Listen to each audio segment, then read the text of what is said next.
Adrián, hijo, perdóname. Por favor, perdona a esta madre indigna. Perdón. ¿Cree que una simple disculpa puede borrar mis 5 años en el infierno? Han pasado 5 años desde que envié a mi hijo biológico a la cárcel en lugar de a mi hijastro. Hoy es el día en que mi hijo, Adrián, sale al mundo exterior. El cielo gris plomizo pesaba sobre mí, tan denso como mi corazón. Estaba acurrucada en el asiento trasero del sedán de lujo que mi marido, Ricardo Vargas, presidente del Grupo Vargas, había estrenado a principios de año. El aire acondicionado soplaba con una suavidad increíble, pero por alguna razón sentía un frío que me calaba hasta los huesos. Debería ser el día más feliz de mi vida, pero ¿por qué se sentía así? Han pasado 5 largos años, pero el día fatídico sigue tan vivo en mi memoria como si fuera ayer.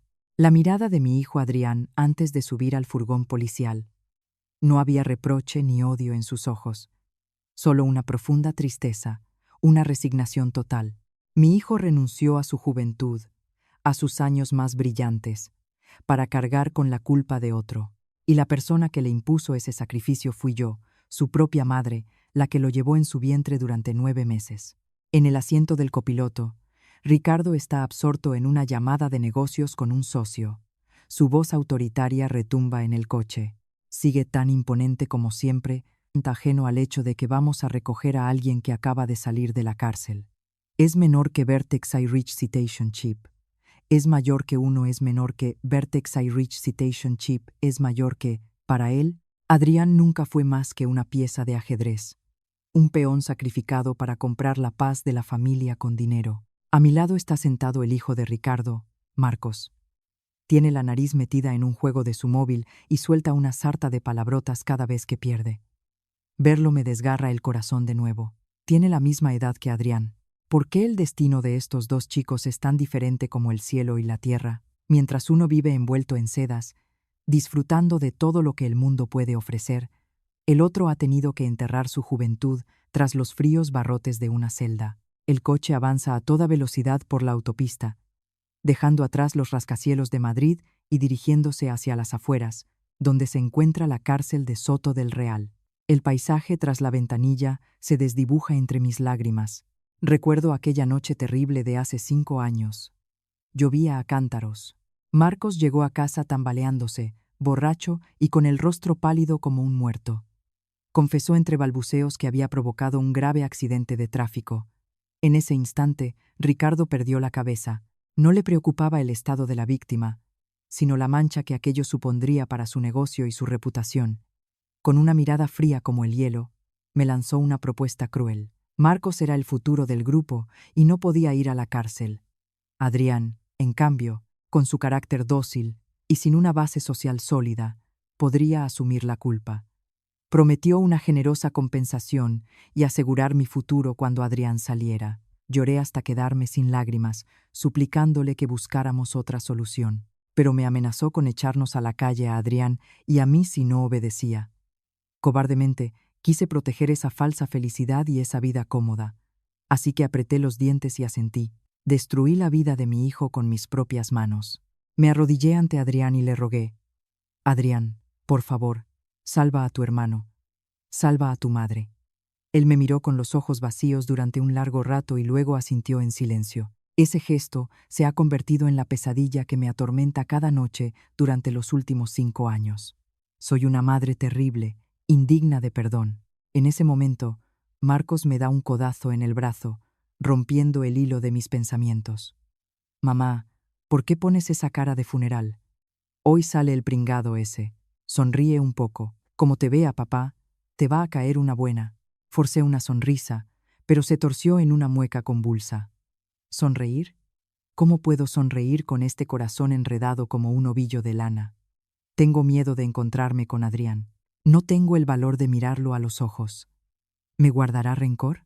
¿O acaso ya ni siquiera me considera su madre?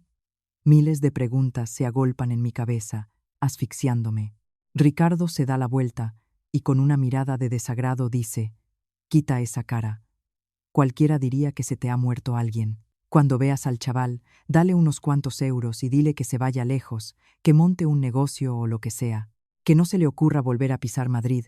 No quiero que manche mi reputación». Además, Marcos va a ser ascendido a director de sucursal en el banco, y si se corre el rumor de que tiene un hermano exconvicto, será el fin. Sus palabras son puñales que se clavan en mi corazón. No solo no considera a Adrián su hijo, sino que carece de la más mínima humanidad. Para él, Adrián no es más que una mancha que hay que borrar. Apenas logro susurrar un sí, sí. Por dentro, solo deseo abrazar a mi hijo, prepararle un buen plato de lentejas con chorizo para consolarlo por todo su sufrimiento. Pero sé que no tengo derecho a hacerlo. ¿Qué más puedo desear yo? Que he vivido en una paz falsa comprada con la vida de mi hijo. El coche se desvía por un camino de tierra y una densa polvareda roja se levanta a nuestro paso. El corazón empieza a latirme con una fuerza descomunal. Ya hemos llegado. Pronto volveré a ver a mi hijo. Adrián, mamá lo siente. Lo siento 1000, 1.000.000 de veces.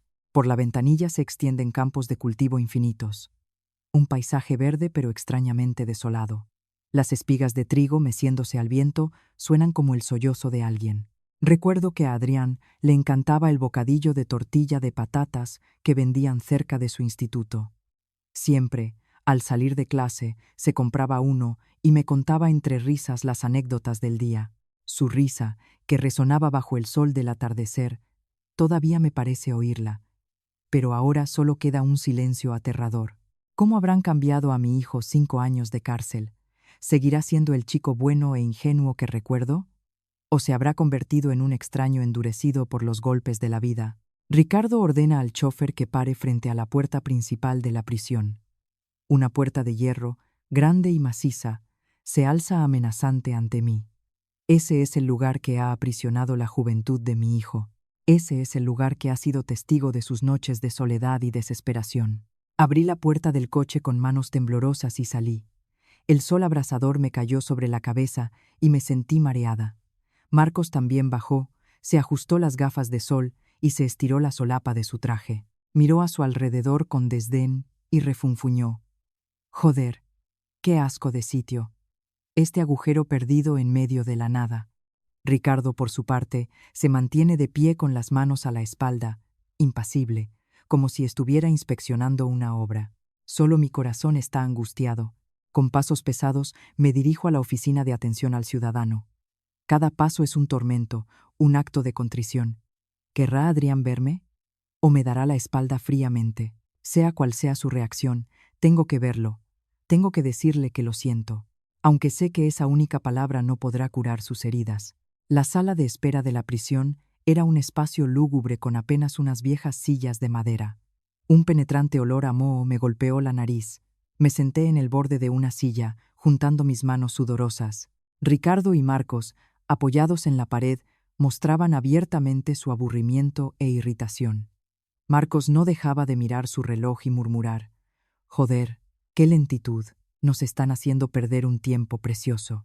Poco después, apareció un funcionario. Nos miró de arriba abajo y preguntó: «¿Familiares de qué interno?». Me levanté de un salto y respondí con voz temblorosa: «Soy la madre del interno Adrián García. Hoy cumple su condena y hemos venido a recogerlo». Al oír el nombre de Adrián, la expresión del funcionario se endureció por un instante. Entrecerró los ojos, como si tratara de recordar algo, y dijo: «Espere un momento, por favor, voy a comprobar los registros». Se fue hacia el interior y un mal presentimiento se apoderó de mí. ¿Por qué necesita comprobar los registros? Estoy segura de que hoy es el día de su liberación. He contado los días, uno a uno. No puede haber un error. Mi instinto de madre me gritaba que algo iba muy mal. Lancé una mirada suplicante a Ricardo, pero él tenía la vista fija en su móvil, ajeno a mi ansiedad. Para él, todo esto no era más que un trámite molesto. 5 minutos se sintieron como 50 años. Finalmente, el funcionario regresó, pero esta vez venía acompañado de un hombre de más edad que parecía su superior. Nos observó detenidamente y preguntó con voz grave y tranquila: «¿Quiénes son los familiares del señor Adrián García?». Me adelanté rápidamente y respondí: «Soy yo. Soy su madre». El funcionario de más edad me miró con una expresión solemne, pero con un atisbo de compasión en sus ojos. Dijo: «Familiares, por favor, Acompáñenme a mi despacho. Tengo que hablar con ustedes. El corazón se me cayó a los pies. ¿A su despacho? ¿Le ha pasado algo a Adrián? Mis piernas flaquearon y estuve a punto de derrumbarme. Marcos me sujetó, pero no sin quejarse. Joder, qué coñazo, de verdad. Ricardo, por su parte, frunció el ceño con impaciencia. Si tiene algo que decir, dígalo aquí. Somos gente ocupada, no tenemos tiempo para esto. Sin embargo, el funcionario mayor mantuvo la calma. Es un asunto importante relativo al señor Adrián García. Les ruego que cooperen. Ante su actitud firme, Ricardo no pudo negarse y lo seguimos a una oficina interior. Era una habitación pequeña pero ordenada. El funcionario nos sirvió agua y se sentó en la silla de enfrente. Me miró directamente a los ojos y lenta y pesadamente comenzó a hablar. Señora, le ruego que se prepare para lo que voy a decirle. Adrián García no se encuentra aquí. Sus palabras fueron como un rayo que me partió en dos. Aturdida, balbuceé. ¿Qué? ¿Cómo que no está aquí? ¿A qué se refiere? Hoy es el día de su salida, ¿verdad? ¿O es que ha sido sancionado y le han alargado la condena? ¿Está enfermo? Mil escenarios terribles pasaron por mi mente, llevándome al borde de un ataque de pánico. Me abalancé sobre él, agarrándole del brazo. Por favor, dígame dónde está mi hijo. Está bien, ¿verdad? Ricardo también perdió la paciencia. Golpeó la mesa con el puño y gritó. ¿Pero cómo hacen su trabajo? ¿Qué significa que no está?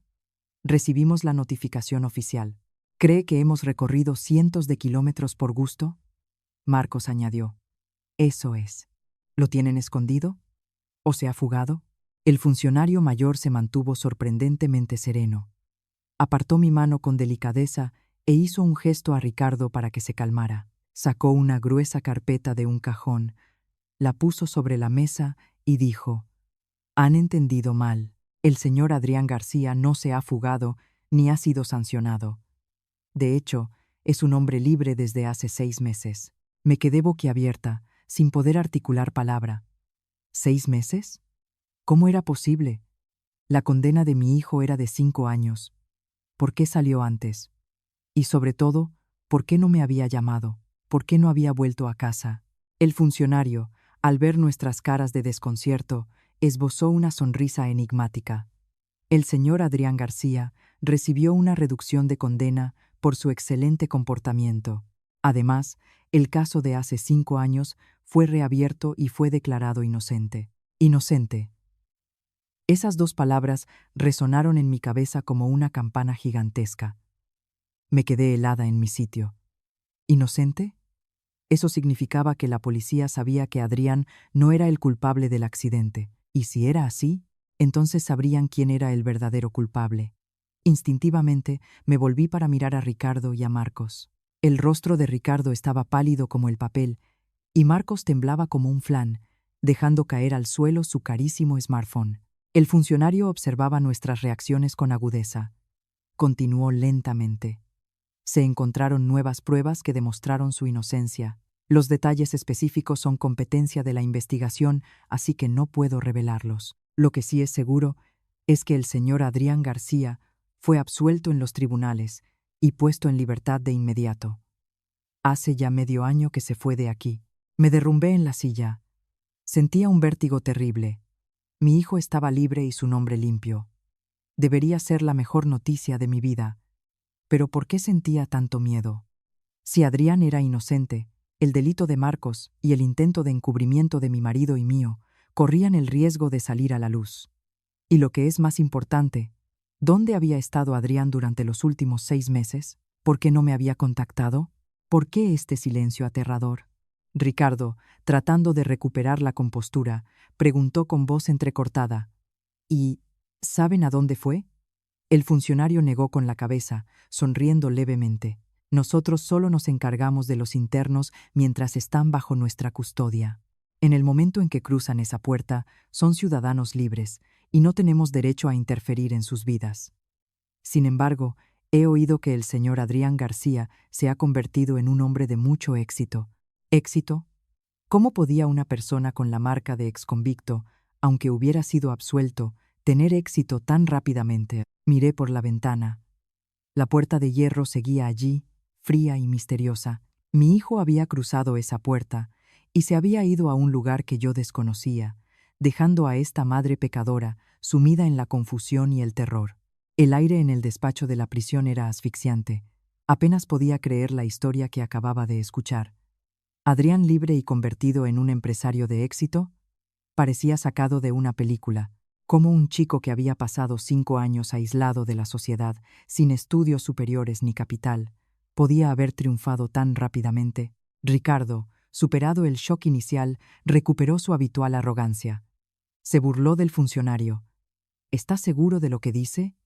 ¿Qué puede hacer ese chico, Adrián? Antes de entrar en la cárcel, ya era un blandengue que no mataba ni una mosca. Con que le hayan quitado los antecedentes ya es un milagro. ¿Éxito? Estará trabajando de peón en alguna obra. ¡Qué buen chiste! Marcos, secundando a su padre, torció la boca con desprecio. Es verdad. Ese tío es un pringado, un soso. En el instituto siempre era el último de la clase. Un cobarde. Ahora que ha salido, ¿quién le va a dar trabajo? Seguramente se esconde en algún rincón por vergüenza. No nos venga con cuentos. El funcionario no se inmutó ante la actitud prepotente de padre e hijo. Con una sonrisa tranquila, bebió un sorbo de té y sacó de un cajón un ejemplar de un periódico económico, doblado con esmero. Lo deslizó hacia nosotros. Si no me creen, echen un vistazo a esto. Es de la semana pasada, un artículo sobre los jóvenes empresarios más prometedores de la ciudad. Tomé el periódico con manos temblorosas.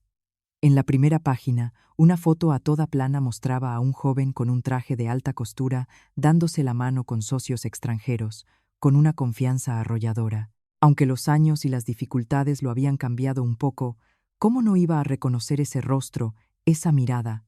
Era mi hijo, Adrián.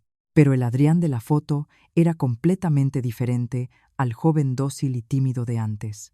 Irradiaba un carisma frío y poderoso.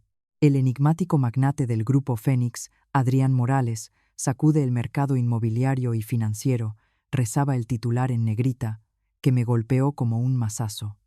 Devoré cada palabra del artículo.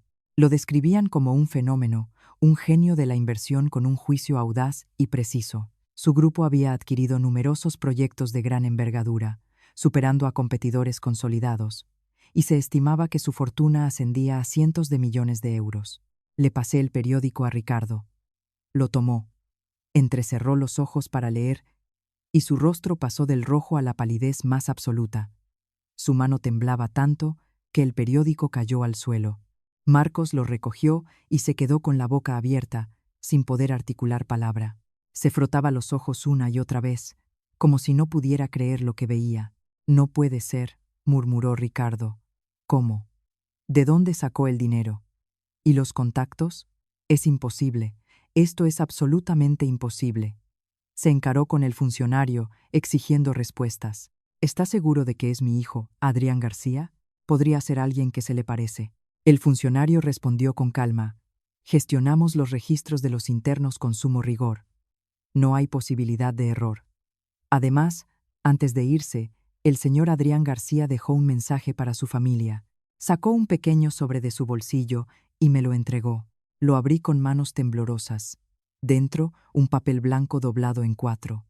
Con una caligrafía familiar pero ahora más afilada y firme, había una sola línea escrita: «La deuda de sangre con sangre se paga. No esperéis con ansia nuestro reencuentro». Un escalofrío recorrió mi espalda. Las manos y los pies se me durmieron, y el papel cayó sobre la mesa. Era la letra de Adrián, sin duda. Pero el contenido era aterrador. ¿Una deuda de sangre? ¿Qué quería decir? ¿Que se vengaría de nosotros? ¿Que nos haría pagar por los 5 años de encarcelamiento injusto? Ricardo arrebató el papel, lo leyó, lo arrugó en su mano y lo tiró a la papelera. Gruñó. «Maldito insolente. ¿Se atreve a amenazarme? Yo soy tu padre. Yo te crié. ¿Y ahora me pagas con esta traición? De acuerdo. Veamos qué puedes hacer. Estaré observando». Un niñato recién salido de la cárcel que se ha encontrado con un poco de dinero y ya se cree el rey del mundo. Marcos, con una expresión de odio, no se quedó atrás. «Mamá, ¿ves lo que hace? Ya te lo dije. Esta gentuza no conoce la gratitud. Ahora que tiene dinero, quiere morder la mano que le dio de comer. ¿Todavía sientes algo por él? Yo me quedé sentada en silencio, tragándome las lágrimas. No por autocompasión, sino por el terror del futuro que se avecinaba. Conozco el carácter de Adrián. Es dócil. Pero una vez que se decide a hacer algo, lo lleva hasta el final. Su silencio y su desaparición durante los últimos 6 meses habían sido la preparación para este reencuentro.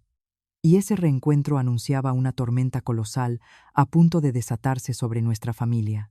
Salimos de la prisión, con el corazón mucho más pesado y sombrío que a la llegada. Ricardo cerró la puerta del coche con un portazo y le gritó al chófer que volviera a Madrid lo más rápido posible. Durante todo el camino de vuelta, no paró de hacer llamadas, tratando de averiguar todo lo posible sobre el Grupo Fénix y un tal Adrián Morales. Marcos no decía nada, pero en sus ojos se leía la ansiedad y la envidia. Yo me acurruqué en un rincón del coche, mirando por la ventanilla cómo el cielo se oscurecía. La imagen de Adrián en el periódico volvió a mi mente. Mi hijo había triunfado.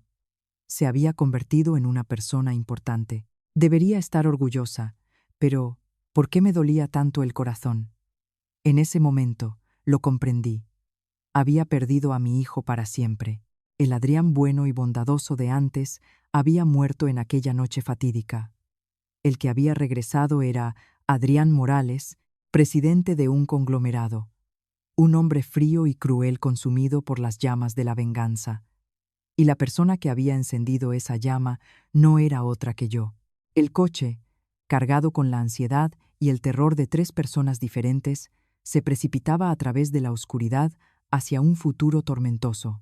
El lujoso sedán devoraba la oscuridad, como si intentara huir del aire asfixiante que habíamos traído de la prisión. El interior del coche estaba lleno únicamente del monótono zumbido del motor y de los suspiros irritados de Ricardo. Las luces de las farolas se filtraban, iluminando el rostro tenso y calculador de mi marido. Lanzó su smartphone con rabia al asiento de al lado y me clavó una mirada afilada como un cuchillo. ¿Sabías algo de los planes de tu maravilloso hijo? ¿O es que madre e hijo os habéis compinchado para engañarnos? Sobresaltada, negué con las manos. ¿Cómo iba a saberlo, Ricardo? Te juro que me he enterado hoy, igual que tú. En 5 años no he visto su cara ni he recibido una sola carta. ¿Cómo íbamos a planear algo? Mi defensa sonó débil y temblorosa, pero era la pura verdad. No sabía absolutamente nada de la vida de Adrián. Ricardo resopló con desprecio.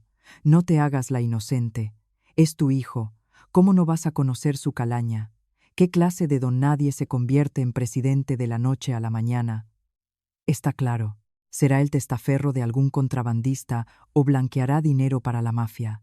Y escúchame bien, si se mete en líos con la ley, ni se te ocurra pensar que esta familia va a mover un dedo por él. No pienso volver a limpiar la mierda de tu hijo y tuya. Marcos, a mi lado, se unió a las burlas. Papá tiene razón. Adrián parece tonto, pero es más retorcido que una serpiente. Solo hay que ver la nota que dejó. La deuda de sangre con sangre se paga. Se cree que está en una película de John Woo. No sé a quién pretende amenazar, pero sí cree que puede meterse con nosotros. Ha olvidado ya quién le dio de comer y un techo. Es un desagradecido y un traidor. Cada palabra de padre e hijo era como sal en mis heridas. Quería gritar, defender a mi hijo, pero tenía un nudo en la garganta y las palabras no salían. Recordé al Adrián de antes, el niño bueno y dulce, el que, al volver del colegio, corría a la cocina para ayudarme a preparar la cena, el que nunca había levantado la voz a nadie. ¿Amenazas? Pero todo había cambiado. 5 años de cárcel habían transformado a mi hijo en otra persona, y la crueldad de esta familia lo había empujado a ese camino. Ricardo, como para romper la atmósfera sombría, le dijo al chófer que subiera el volumen de la música, pero la música estridente solo conseguía enredar más mis pensamientos. Se volvió hacia Marcos y dijo con arrogancia: «Hijo, no te preocupes, tu padre ya ha movido sus hilos. Ese Grupo Fénix, o como se llame, es una empresa nueva, sin base sólida. Seguramente Adrián es solo la cara visible, un títere escondido detrás de algún pez gordo. ¿Cree que puede menospreciarme a mí con un poco de dinero? Llevo décadas en este negocio. He visto de todo y a todos. A ver cuánto dura. El rostro de Marcos se relajó un poco al oír a su padre. Sonrió con sorna. Tienes razón, papá. Yo también lo creo. Adrián ni siquiera terminó una carrera. No tiene experiencia. ¿Cómo va a dirigir una gran empresa? Seguro que es una marioneta. Pronto lo usarán y lo tirarán a la calle. Y entonces vendrá a llorar a mamá. Ya lo verás. Yo, en mi rincón, lloraba en silencio. No por sus insultos, sino porque acababa de darme cuenta de una verdad cruel. Para ellos, Adrián nunca había sido una persona. Siempre fue una herramienta, un obstáculo. Y yo, su madre, fui cómplice de que pisotearan su vida. Cerca de la medianoche, el coche se detuvo frente a nuestra lujosa residencia en La Moraleja. La casa, grande e imponente, se me antojó fría y extraña. No era un hogar cálido, sino una tumba donde había enterrado mi conciencia y mi amor de madre. Mientras Ricardo y Marcos entraban hablando de futuros proyectos y enormes beneficios, yo me deslicé silenciosamente dentro. No tenían ni idea de la tormenta que se avecinaba, una tormenta que amenazaba con arrasar todo lo que poseían. Aquella noche no pegué ojo. La mirada fría de Adrián y sus palabras llenas de odio no dejaban de atormentarme. Salí a la terraza y contemplé las luces de la ciudad. Millones de luces parpadeando como estrellas. ¿Dónde estás ahora, hijo mío? ¿Qué estarás haciendo? ¿Duermes tranquilo? ¿O, como yo, pasas la noche en vela planeando tu venganza? Adrián, lo siento. Lo siento 1000, 1.000.000 de veces. Pero ya es demasiado tarde para pedir perdón, ¿verdad? Pasó una semana desde el día que perdimos a Adrián.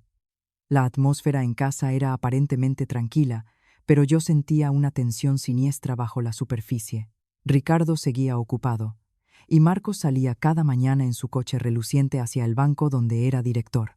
Solo yo permanecía en esa enorme mansión, consumida por la ansiedad día tras día. Esa mañana llovía a cántaros. Yo estaba en el salón, colocando flores en un jarrón, cuando el rugido de un coche irrumpió en el jardín. Era el coche de Marcos, que entraba derrapando. Miré el reloj. Apenas las 10 de la mañana. Él, que normalmente no volvía hasta bien entrada la noche, ¿qué hacía aquí? Marcos entró en casa con cara de pocos amigos. Tiró el maletín al sofá y se arrancó la corbata, dejándola caer al suelo. Tenía la cara roja y su aliento apestaba a alcohol. Corrí hacia él, alarmada. Marcos, ¿qué pasa? ¿Qué haces aquí tan temprano? ¿Ha ocurrido algo? Él me fulminó con la mirada y gritó: «Cállate. Ya estoy bastante jodido como para que, nada más llegar a casa, tenga que ver esa cara de funeral que tienes». Me quedé helada. Nunca me había hablado con tanta falta de respeto. Aunque no fuera su madre biológica, lo había criado desde niño. Me tragué el nudo de amargura que tenía en la garganta y volví a preguntar con suavidad: «Es que me preocupo. ¿Quieres un zumo de naranja? Para que se te pase la borrachera». Marcos apartó mi mano con brusquedad. El vaso que llevaba se estrelló contra el suelo, haciéndose añicos. El zumo le salpicó la ropa y perdió el control por completo. «Me han despedido», bramó. «¿Me oyes? Me han echado a la puta calle. Esos cabrones me han despedido sin un motivo justo». Me quedé de piedra. ¿Despedido? Marcos tenía un buen historial y apenas llevaba 3 meses en el puesto. ¿Cómo era posible? Tartamudeé. ¿Por qué? ¿Has hecho algo mal? ¿O ha habido algún malentendido? Marcos, con una expresión de desesperación y rabia, se agarró la cabeza. ¿Qué coño voy a haber hecho mal? Esta mañana el presidente me ha llamado, me ha dicho que era por una reestructuración y me ha dado la carta de despido. Pero es mentira.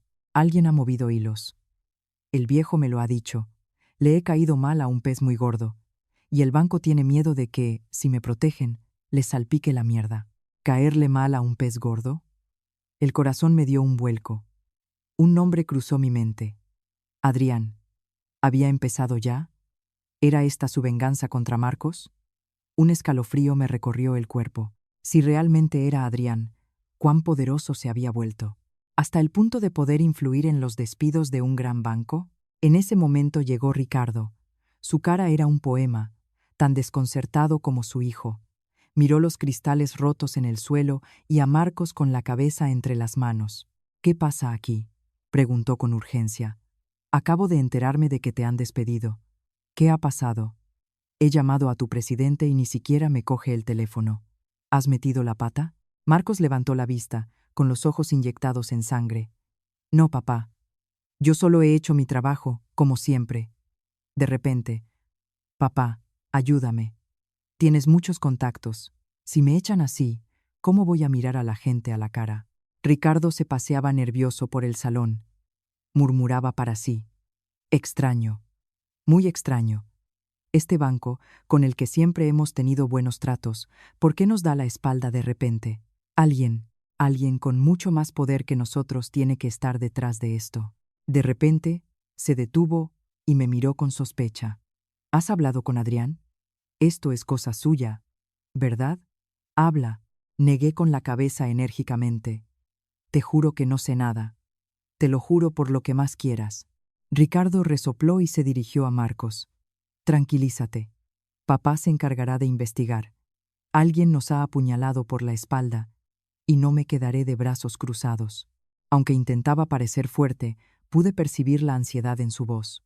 Este era el primer golpe, una advertencia contundente para nuestra familia. Y supe, con una certeza aterradora, que esto era solo el comienzo de la oscura era que se nos venía encima. Después del despido de Marcos, el ambiente en casa se volvió tan pesado como el de un tanatorio. Marcos se encerró en su habitación a beber y a destrozar cosas.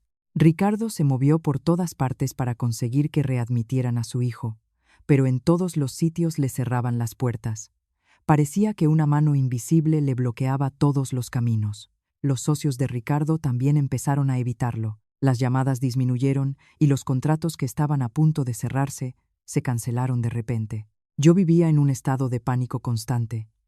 Me daba cuenta, aunque fuera vagamente, de que Adrián estaba cumpliendo sus amenazas. No estaba usando la violencia, sino el poder económico para asfixiarnos lentamente. Quería saber la verdad. Quería saber en qué se había convertido mi hijo, cómo vivía, cómo había llegado a ser alguien capaz de hacer temblar a toda la ciudad. A escondidas, entré en el despacho de Ricardo y encendí el ordenador.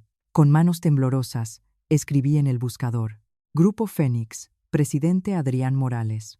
Aparecieron miles de artículos e información. En la pantalla brillaba un rascacielos de cristal bajo el sol, con el logo del Grupo Fénix grabado con orgullo. Era la sede del grupo, en el corazón financiero de Madrid. Hice clic en la sección sobre el presidente, y allí apareció nítida la foto de mi hijo. Con un traje negro, me miraba desde la pantalla con un rostro frío y sin emociones. Sus ojos profundos parecían capaces de leer el alma. Debajo, su biografía: Adrián Morales, joven y brillante empresario que, tras regresar del extranjero con un enorme capital, ha conquistado en poco tiempo los mercados inmobiliario y financiero, cambiando las reglas del juego en la economía local. No daba crédito a lo que leía. ¿Regresar del extranjero? Era una mentira para ocultar sus antecedentes penales. Pero, ¿quién le había ayudado a crearse una identidad tan perfecta? ¿Quién estaba detrás de él? Seguí bajando y leí los comentarios. Miles de personas lo idolatraban, lo veían como un héroe, un ejemplo de éxito. Nadie sabía que detrás de esa brillante fachada se escondía un pasado manchado de dolor y lágrimas. Buscando más, encontré un artículo antiguo de hacía 3 meses. El magnate inmobiliario, el señor Morales, adopta a un joven prometedor. La curiosidad me pudo y hice clic. En la foto, un hombre de mediana edad, con aspecto bondadoso, abrazaba a Adrián por los hombros, sonriendo. El artículo explicaba que el presidente del Grupo Valgrande, el señor Morales, había adoptado a Adrián y le había cedido la dirección de varias de sus empresas. El nombre Morales no me era desconocido. ¿Sería el padre de la chica del accidente de hacía 5 años? Sí. La chica se llamaba Valeria, la única hija del magnate inmobiliario, así que Valeria estaba viva, y su familia había salvado la vida de Adrián. ¡Qué ironía del destino! El presunto agresor y la víctima, convertidos en familia. Mientras, el verdadero culpable, Marcos, vivía en libertad, pero ahora estaba siendo juzgado por su víctima. Me quedé mirando la pantalla del ordenador, aturdida, mientras las lágrimas corrían por mis mejillas. Estaba feliz y asustada. Feliz porque mi hijo había encontrado un benefactor que lo había sacado del fango. Asustada porque sabía que la venganza de Adrián no se detendría con el despido de Marcos. Se vengaría de una forma mucho más cruel. Intentaría recuperar todo lo que le habíamos quitado: su honor, su juventud y, sobre todo, la confianza en su madre. En ese momento, oí unos pasos en el pasillo. Asustada, apagué el ordenador a toda prisa. Ricardo entró en el despacho. Tenía una expresión de cansancio y desesperación. «¿Qué haces?», me preguntó, tartamudeando. Mentí. Estaba limpiando un poco la mesa. Ricardo, sin sospechar nada, se desplomó en la silla y suspiró profundamente. «Cariño, tengo un mal presentimiento. De repente, me han abierto una inspección fiscal en todos los proyectos en marcha. El banco me ha notificado que va a retirar los préstamos. Las acciones se hunden sin control. A este paso, la empresa va a la quiebra». Al oír sus palabras, sentí un frío glacial. Adrián había empezado a actuar también contra Ricardo. El fantasma del pasado había regresado, convertido en un monstruo gigantesco, para devorar a nuestra familia. Vi a mi marido, el hombre por el que una vez sacrifiqué a mi propio hijo, completamente derrumbado. ¿Debía decirle la verdad? ¿O debía dejar que el destino siguiera su curso? Un conflicto feroz se desató en mi interior. A un lado, mi marido. Al otro, mi hijo. Ya una vez tomé la decisión equivocada. ¿Tendría ahora el valor de hacer lo correcto? ¿O me hundiría aún más en este pozo de culpas? El sonido de la lluvia contra la ventana sonaba tan desolador como los sollozos de mi conciencia. Los días que siguieron fueron los más oscuros de mi vida como esposa de Ricardo.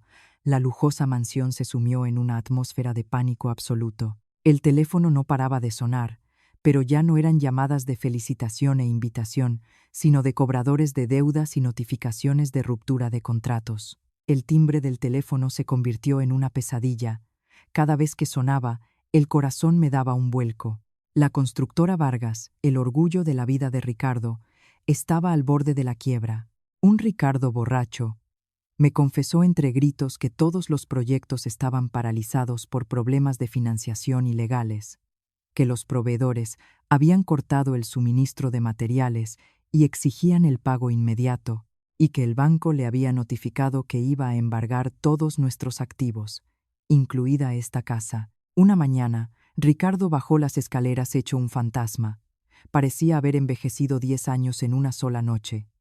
Con mano temblorosa, encendió un cigarrillo y dijo con voz ronca: «Cariño, se acabó todo. Mi socio más antiguo acaba de rescindir el contrato. Dice que no puede hacer negocios con una empresa bajo investigación y sin crédito». «¿Quién nos está investigando?», pregunté. Ricardo soltó una risa amarga. «¿Quién va a ser? Tu maravilloso hijito. Ha estado comprando las acciones de mis socios para ponerlos en mi contra. Me está llevando al borde del precipicio». Sentí que las piernas me fallaban y estuve a punto de caer. «Adrián, ¿por qué eres tan cruel? Si quieres vengarte, véngate de mí. ¿Por qué intentas asfixiar a toda la familia?». Pero no me atreví a decir esas palabras en voz alta. Esa tarde, un grupo de hombres de aspecto amenazador, cubiertos de tatuajes, se plantaron frente a la casa gritando que pagáramos nuestras deudas y pintando la puerta con pintura roja. El vecindario se convirtió en un caos. Aterrorizada, cerré la puerta con llave y me escondí dentro. Al anochecer, volvió Marcos. El banco ya le había embargado el coche, así que vino en taxi. Tenía la ropa desaliñada y la cara magullada. Cuando le pregunté, asustada, qué había pasado, me apartó la mano de un manotazo y gritó: «Déjame en paz. Me han pillado unos matones y me han dado una paliza de advertencia. Dile a papá que si no paga, la próxima vez no serán tan amables». Me derrumbé en el suelo, llorando a lágrima viva. Nuestra familia estaba completamente destrozada.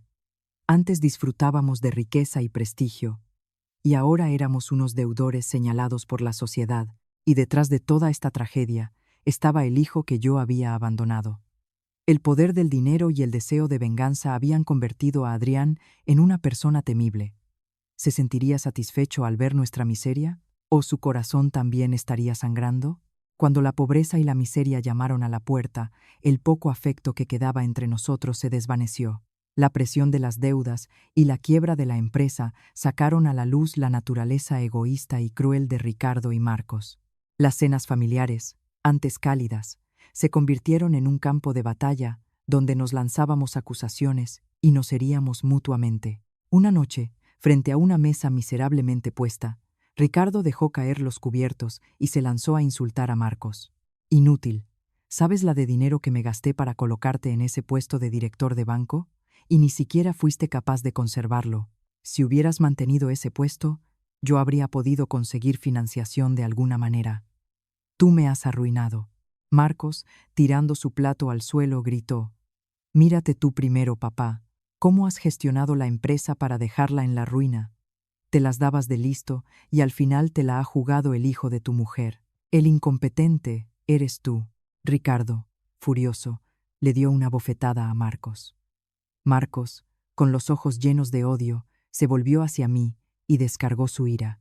Todo es por culpa de esta mujer, por parir a un monstruo como ese, por no saber educar a sus hijos.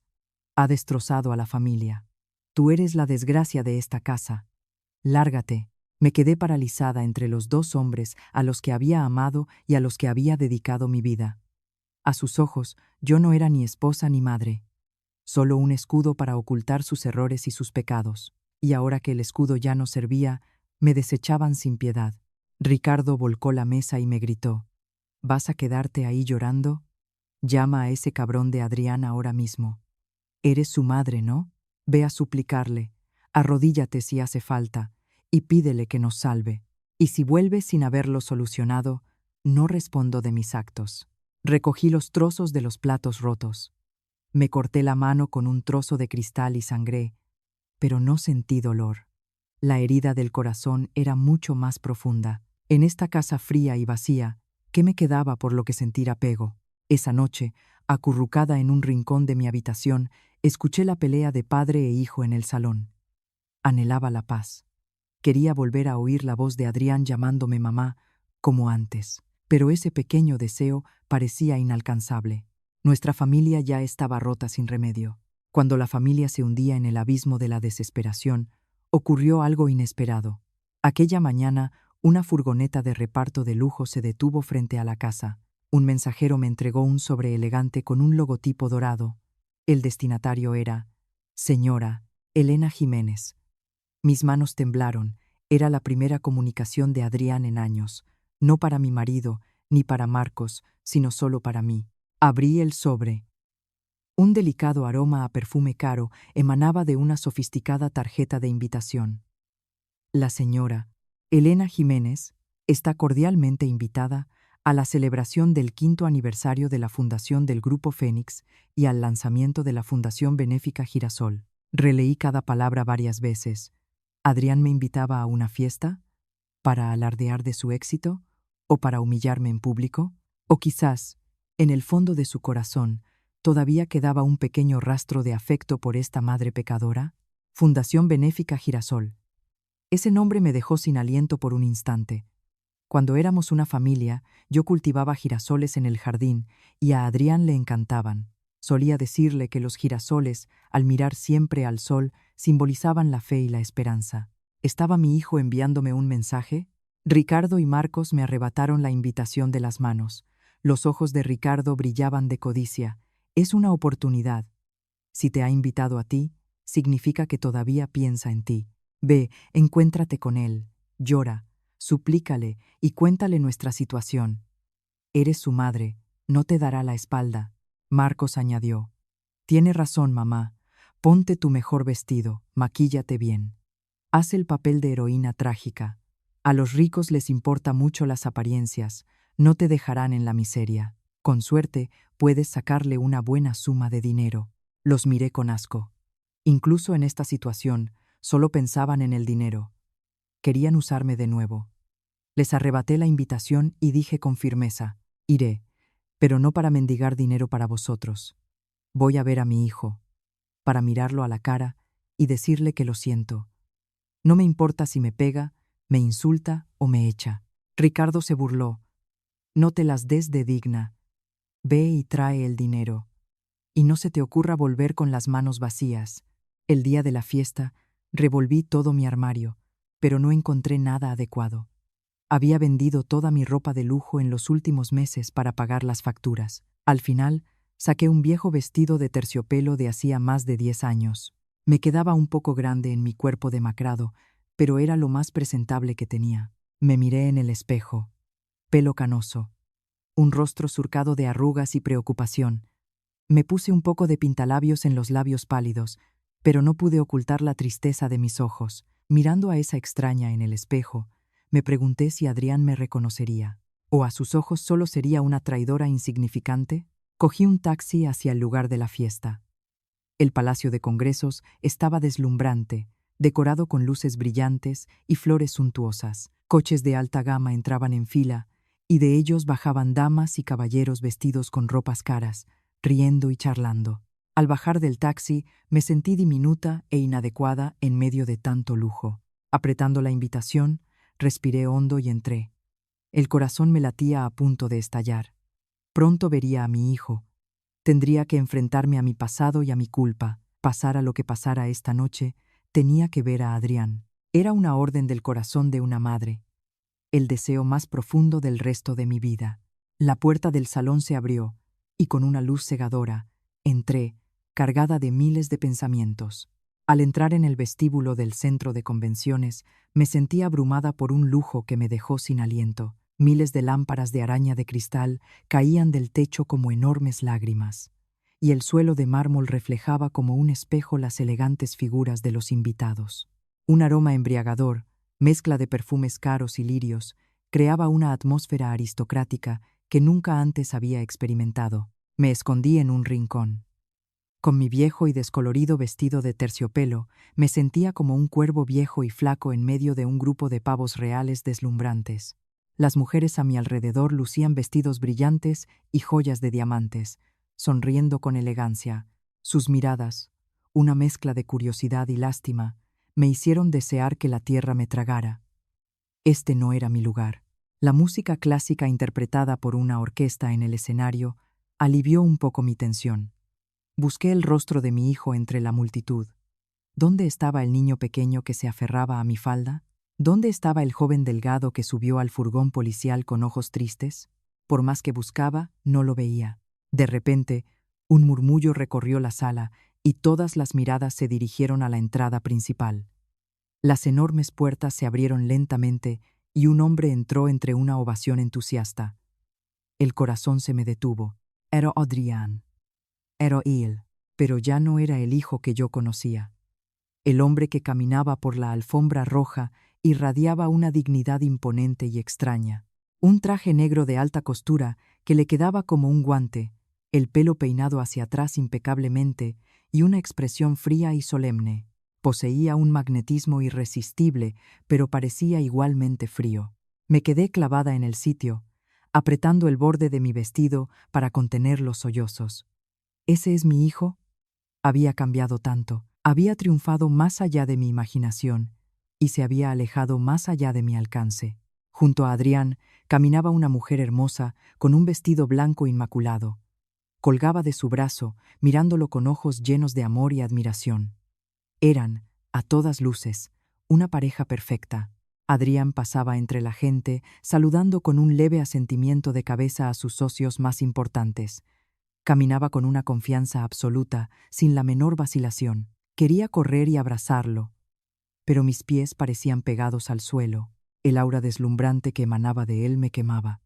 Temía que mi aspecto miserable lo avergonzara delante de tanta gente. Solo podía quedarme allí, observando a mi hijo brillante desde la distancia. Cuando Adrián subió al escenario y tomó el micrófono en el ruidoso salón de banquetes, se silenció al instante. Su voz, grave y potente, resonó en el aire. Agradeció a los distinguidos invitados y explicó la razón por la que había creado la Fundación Benéfica Girasol. Dijo que quería ayudar a las personas en dificultades, a aquellos que querían volver a levantarse por sí mismos, como los girasoles que siempre levantan la cabeza hacia el sol. Cada una de las palabras de mi hijo se clavó en mi corazón. No había perdido su buen corazón de antaño. Recordaba la flor que a ambos nos gustaba. Una débil chispa de esperanza se encendió en mi interior. Quizás mi hijo aún no me había olvidado. Quizás estaba esperando a que me acercara y me disculpara. Me sequé las lágrimas y decidí acercarme a él cuando terminara el evento. Pero no podía imaginar que lo que estaba a punto de suceder me rompería el corazón y pisotearía sin piedad el brote de esperanza que acababa de nacer.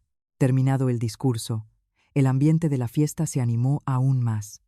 La gente brindaba, reía y charlaba. En ese momento, una presentadora se acercó a Adrián y le preguntó: «Presidente Adrián Morales, ¿cuál ha sido el motor que le ha permitido alcanzar un éxito tan deslumbrante a una edad tan temprana? ¿Quizás el sólido apoyo de su familia?». Ante esa pregunta, el salón volvió a guardar silencio. Todos sentían curiosidad por el misterioso pasado de este joven magnate. Contuve la respiración, esperando la respuesta de mi hijo. ¿Qué diría de su familia, de mí? ¿Me reconocería como su madre o me ignoraría? Adrián esbozó una sonrisa indescifrable. Tomó el micrófono y recorrió con la mirada a la audiencia. Su vista se detuvo un instante en el rincón oscuro donde yo me encontraba. Por un breve momento, nuestras miradas se cruzaron. El corazón me dio un vuelco. Me había visto. Estaba segura. Pero su mirada era tan fría y extraña. No había ninguna emoción en ella, ni amor, ni odio.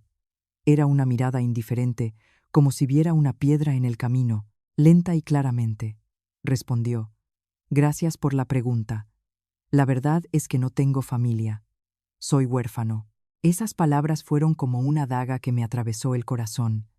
No podía creer lo que oía. ¿Huérfano? ¿Conmigo aquí? ¿De pie? La madre que lo llevó en su vientre durante 9 meses y lo crió hasta convertirlo en un hombre. ¿Estaba aquí y él decía eso? ¿Cómo podía negarme de una manera tan cruel? Con una voz espeluznantemente tranquila, Adrián continuó: «Mis padres fallecieron hace mucho tiempo. Para ser exactos, murieron en mi corazón el día que tuve que buscar mi propio camino. Crecí en la soledad y la traición. La crueldad de la vida me enseñó que, si no te haces fuerte, te pisan.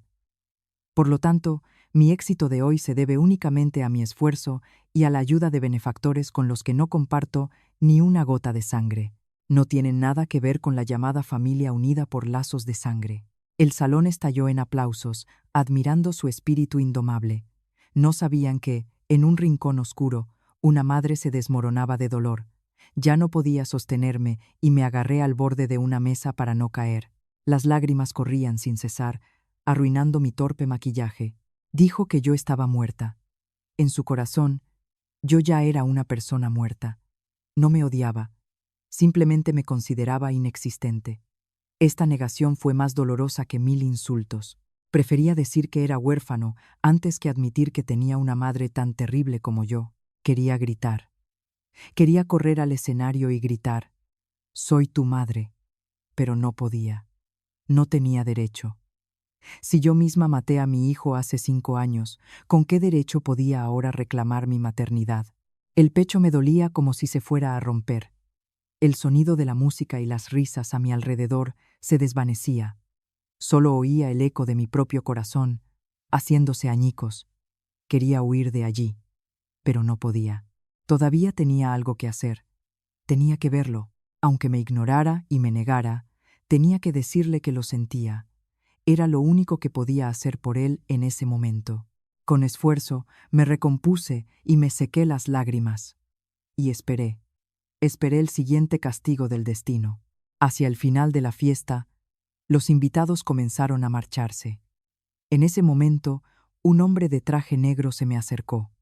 Se inclinó respetuosamente y dijo: «El presidente desea verla. Por favor, sígame». El corazón se me aceleró. Ya está. Ha llegado el momento. Adrián quería verme. Seguí a su secretario por un largo y silencioso pasillo. Se detuvo frente a una enorme puerta de madera tallada y me hizo pasar. Era una habitación espaciosa y lujosa. Adrián estaba de pie junto a la ventana, contemplando las luces de la ciudad. Su espalda se veía extrañamente solitaria y fría. La puerta se cerró y un pesado silencio llenó la habitación. No sabía cómo empezar a hablar. Después de un largo rato, Adrián se dio la vuelta lentamente. Señaló una silla enfrente y dijo con frialdad: «Siéntese». Ni una palabra de mamá, solo una voz fría como el metal, sin ninguna emoción. Apenas me senté en el borde de la silla, sin atreverme a mirarlo a los ojos. Su mirada penetrante parecía atravesar mi alma. Incapaz de soportar más el silencio, levanté la cabeza y, con lágrimas en los ojos, dije: «Adrián, hijo, lo siento. Mamá lo siente. Todo fue culpa mía. Por favor, perdona a esta madre indigna». Adrián soltó una risa amarga. «¿Perdón? ¿Cree que una simple disculpa puede borrar mis 5 años en el infierno? ¿Sabe cómo viví en esa cárcel? ¿Sabe lo que se siente al ser abandonado por tu propia madre?». Sollozando grité: lo sé todo. Por eso me arrepentí cada noche. Recé para que estuvieras bien». Adrián golpeó la mesa con el puño. «Basta, ¿rezar? ¿Rezaba por mí? ¿O rezaba para tranquilizar su conciencia? ¿Por qué ha venido hoy aquí? ¿Para mendigar por su maldita familia? ¿O para representar una conmovedora escena de reencuentro materno-filial?». Negué con la cabeza. «No, te lo juro que no. Solo quería verte. No necesito dinero. Solo quería saber cómo estabas». Adrián se acercó y me miró con ojos ardientes de odio. «¿Le interesa saber cómo estoy? Estoy muy bien. 1000 veces mejor que cuando vivía en su casa, comiendo de sus sobras. Tengo dinero y poder. Lo único que no tengo, lo único que usted me arrebató, es la fe en las personas». Se sirvió una copa, se la bebió de un trago y con voz amenazante dijo: «Vuelva y dígale a su maravilloso marido y a su hijo que el juego no ha hecho más que empezar. Recuperaré todo lo que me pertenece y haré pagar a quienes me hicieron sufrir. 100, 1000 veces más. Y usted verá con sus propios ojos cómo la familia que tanto quiso proteger, sacrificando incluso a su hijo, se desmorona». Temblé de miedo. Mi hijo se había convertido realmente en un ángel vengador. Caí de rodillas a sus pies y le supliqué: «Adrián, por favor, descarga toda tu ira sobre mí. Pero por favor, no hagas daño a nadie más. Detente aquí, por favor». Adrián apartó mi mano con frialdad. «No me toque. Me ensucia el traje. Váyase. Y no vuelva a aparecer ante mí. Yo no tengo madre. Mi madre murió hace mucho tiempo». Llamó a seguridad y me sacaron de la habitación medio inconsciente. Cuando la puerta se cerró, toda esperanza se desvaneció. Mi hijo ya no era mi hijo, y sentí que esta tragedia, a menos que ocurriera un milagro, continuaría para siempre. Salí de aquella lujosa sala como un autómata, con el alma vacía. El largo pasillo de alfombra roja parecía el camino hacia el infierno. Adrián me había echado. Había borrado para siempre a esta madre de su vida. No lo culpé. No me atrevía. Fui yo quien sembró la semilla de todo este dolor. Caminaba sin rumbo por el pasillo vacío cuando oí unos pasos apresurados detrás de mí. «Señora, espere un momento». Me di la vuelta. Era el joven secretario que me había llevado ante Adrián. Se acercó jadeando y me tendió una pequeña caja de madera negra. «El presidente me ha pedido que le entregue esto». Dijo que era lo único que quedaba del pasado y que ahora quería devolverlo a su verdadera dueña. Tomé la caja con manos temblorosas. Al abrirla, sobre un terciopelo rojo, vi un pequeño objeto desgastado. Era un viejo botón de plástico blanco, descolorido y desconchado. Al verlo, las lágrimas que había contenido brotaron como una cascada. El terrible recuerdo de hace 5 años resurgió, apretándome el corazón. ¿Cómo podría olvidar ese botón? Era del botón de la camisa blanca que Adrián llevaba aquella noche fatídica, la noche en que, arrastrándome a sus pies, le supliqué que se culpara en lugar de Marcos. En el forcejeo, mientras me aferraba a su brazo, el botón se desprendió y cayó al suelo. Recuerdo haberlo recogido y apretado en mi mano. Pero en la confusión no recordaba dónde lo había dejado. Y ahora, Adrián lo había guardado. Había conservado este insignificante botón durante 5 años, en la cárcel y hasta ahora. ¿Por qué? ¿Para no olvidar el momento en que su propia madre lo traicionó? ¿Para simbolizar que, al igual que el botón arrancado, nuestro vínculo también se había roto cruelmente? Al devolvérmelo, me estaba diciendo que todo había terminado, que ya no quería conservar las huellas de un pasado doloroso. Abracé la caja y rompí a llorar. Adrián, ¿por qué? ¿Por qué te aferras a este dolor y te atormentas a ti mismo? ¿Por qué no lo olvidas todo y vives feliz? El secretario me miraba con lástima. Entonces, sacó un sobre grueso de su chaqueta. Me lo entregó con una expresión aún más solemne. Esto es lo segundo que el presidente me pidió que le diera. Dijo que es un hombre de negocios y un hombre de negocios salda todas sus cuentas. Especialmente, dijo, no quería deberle nada a quien le dio la vida. Dentro del sobre había un fajo de documentos legales y un cheque. La cifra de 10 millones de euros en el cheque me mareó.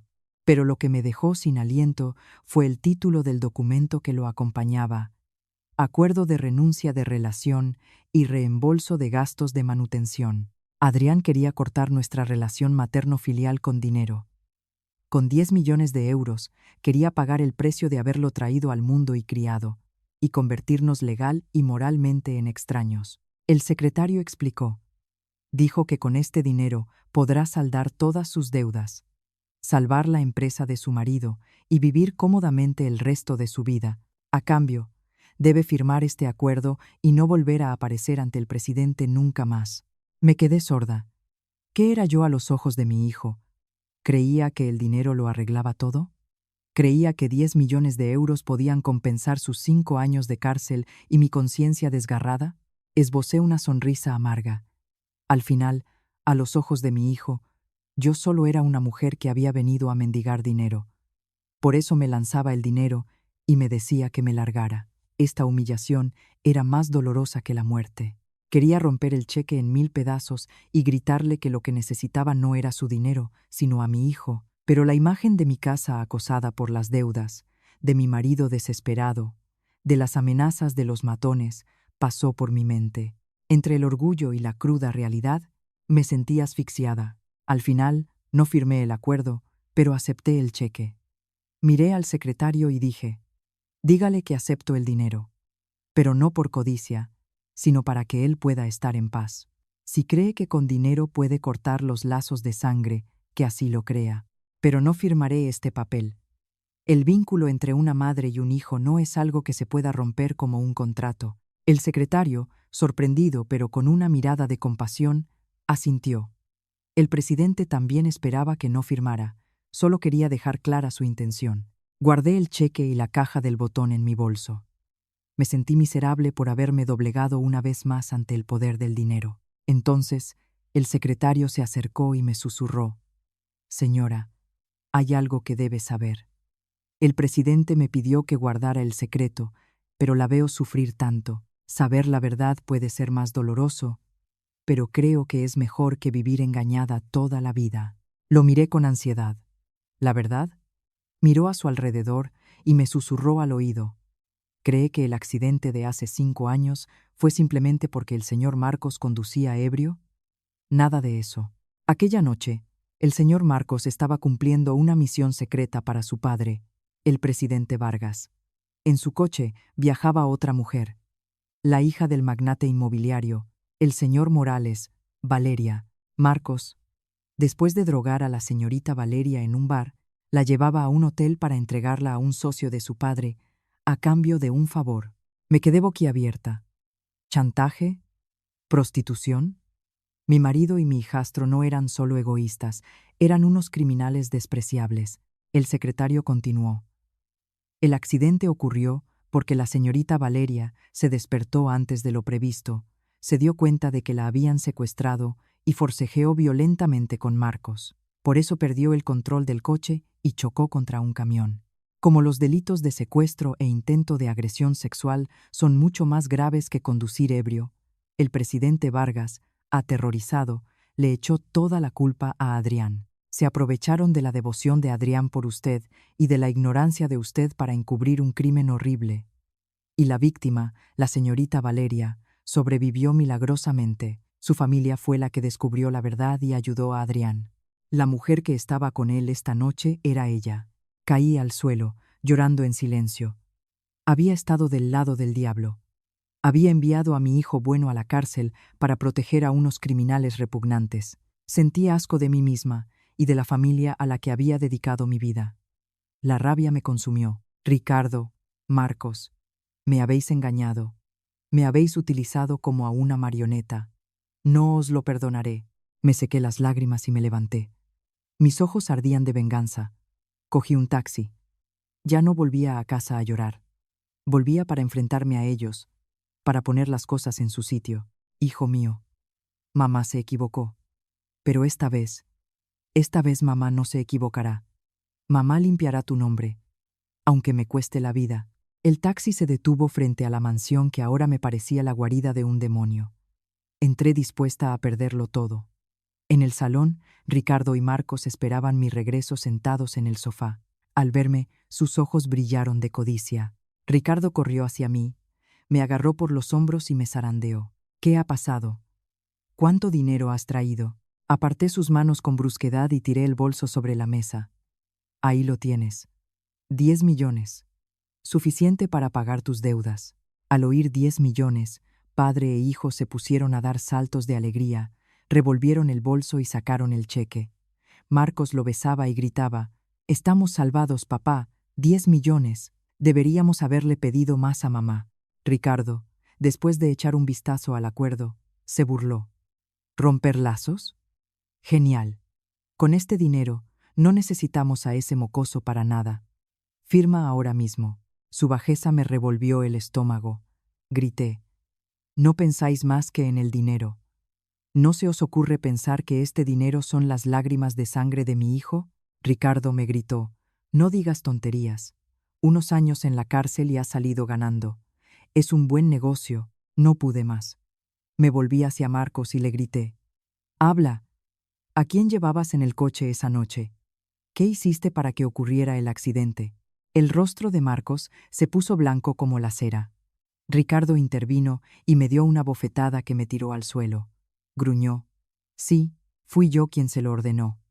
«¿Y qué? Si no lo hubiera hecho, ¿cómo crees que viviríamos tan bien? Adrián no es mi hijo.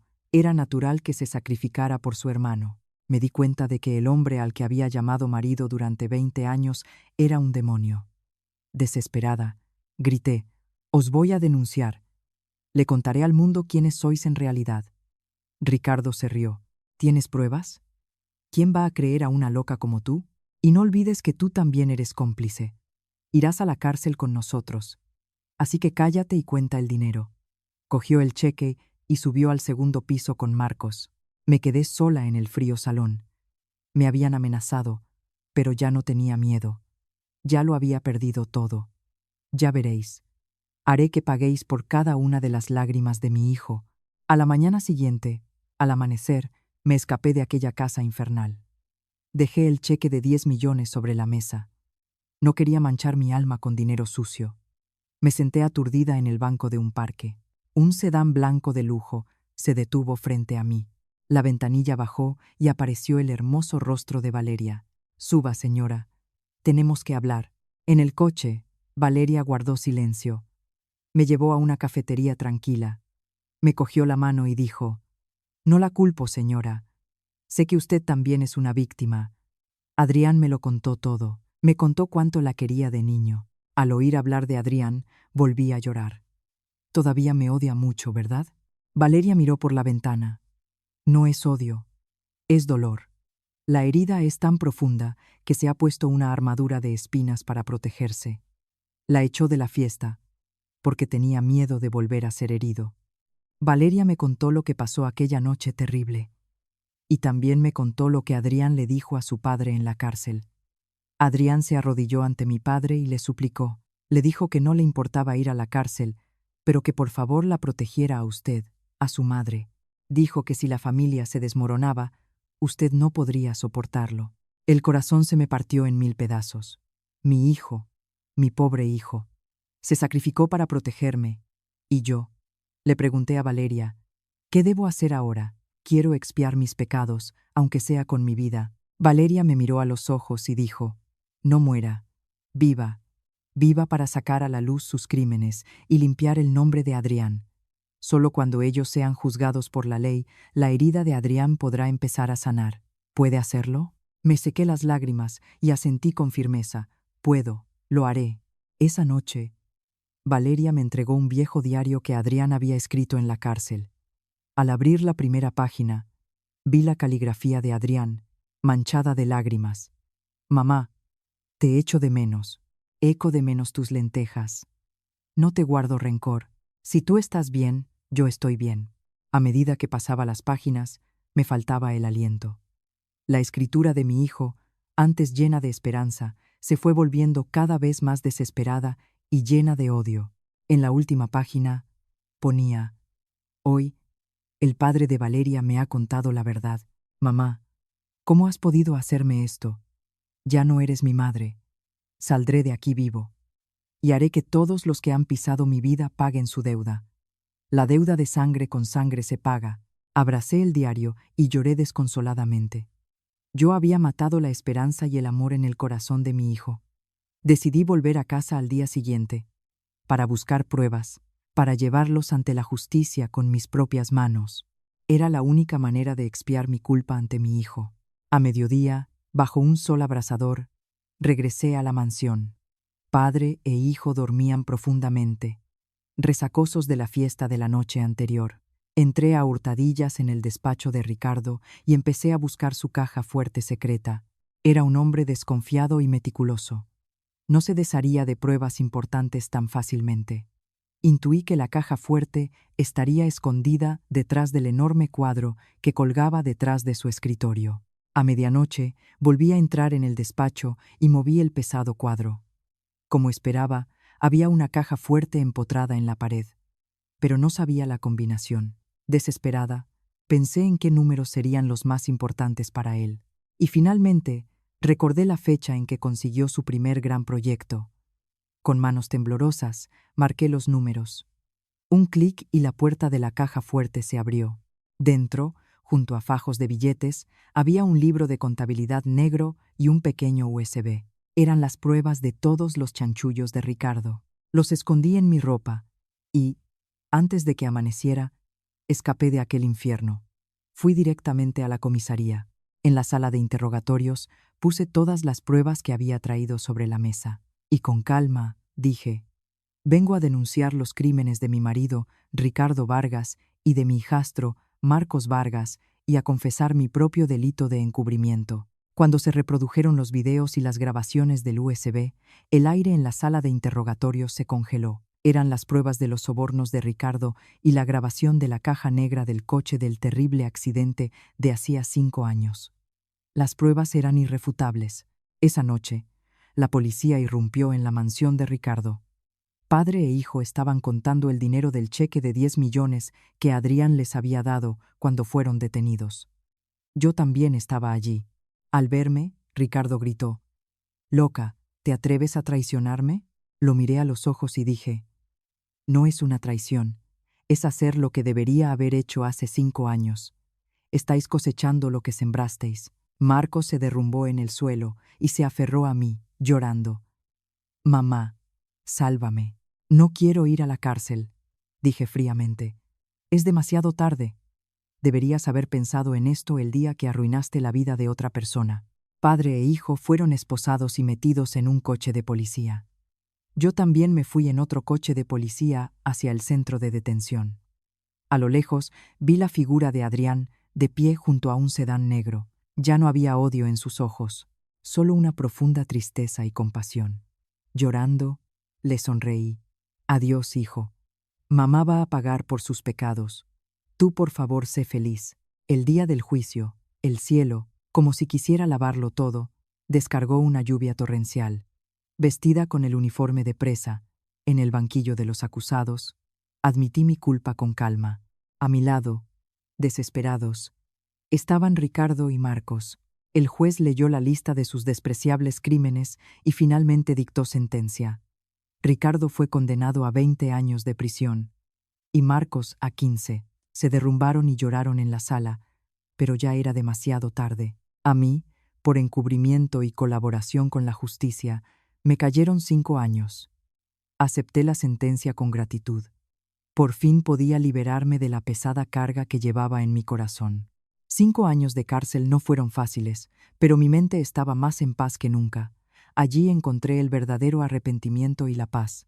Valeria venía a verme de vez en cuando y me traía noticias del exterior. Adrián había hecho crecer aún más la empresa y había creado una fundación benéfica a mi nombre para ayudar a los necesitados. La noticia me hizo llorar de alegría. Mi hijo, a su manera, me recordaba. El tiempo pasó.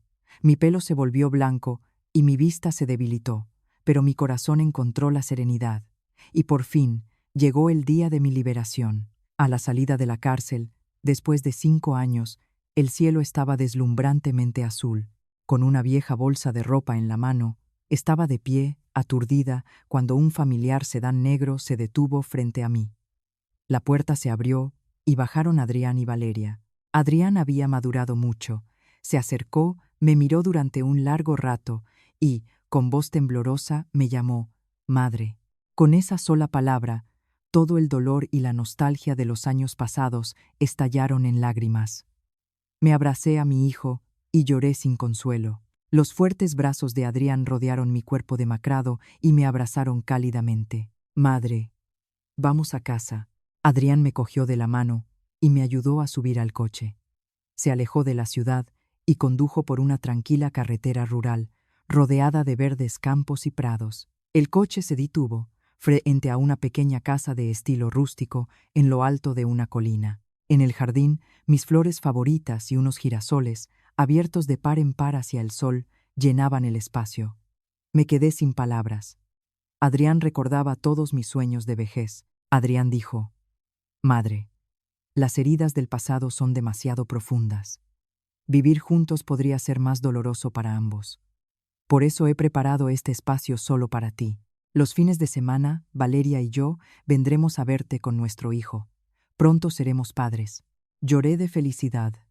Iba a ser abuela. El cielo, por fin, me bendecía. Después de aquello, viví mi segunda vida en aquella casa pacífica. Cuidaba del huerto, leía libros y disfrutaba cada día de las visitas de mi hijo, mi nuera y mi nieto, agradecida. Un atardecer. Adrián y yo estábamos sentados en el porche, contemplando el crepúsculo. Acariciándole el pelo, le dije: Gracias, hijo. Gracias por perdonar a esta madre indigna y por regalarme esta paz. Adrián me cogió la mano y dijo: Dejemos atrás el pasado, madre. Tenemos que vivir el presente y el futuro.